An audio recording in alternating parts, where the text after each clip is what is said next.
ज्या दिवशी नरेंद्र मोदी यांनी प्रधानमंत्री पदाची शपथ घेतली त्या क्षणीच काश्मीरमध्ये सगळ्यात मोठा हल्ला झाला।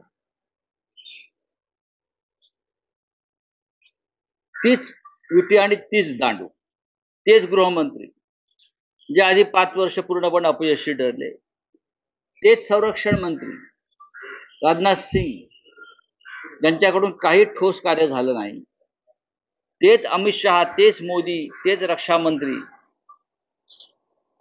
अतिरेक्यांनी धुमाकूळ घातलेला आहे जम्मू काश्मीरमध्ये।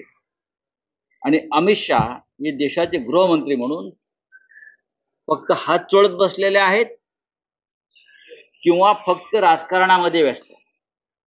अमित शहा देशातल्या निवडणुका,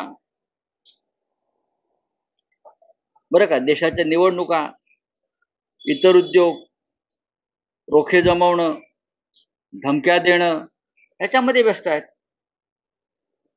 आणि देशाचे दुश्मन मात्र मोकाट आहेत।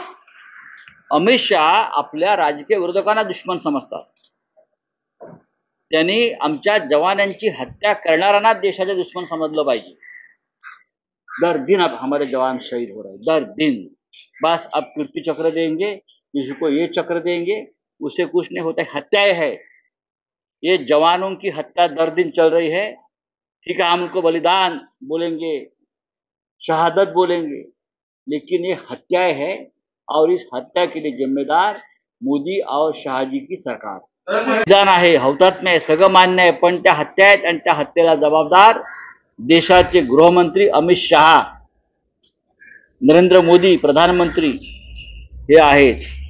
थोडी जरी लाज आणि चाड असेल, नैतिकता असेल, तर नरेंद्र मोदी यांनी अमित शहांचा राजीनामा गृहमंत्री पदाचा घ्यायला हवा। अत्यंत अपयशी असे गृहमंत्री आहेत, अत्यंत अपयशी, failure, total failure home minister of India.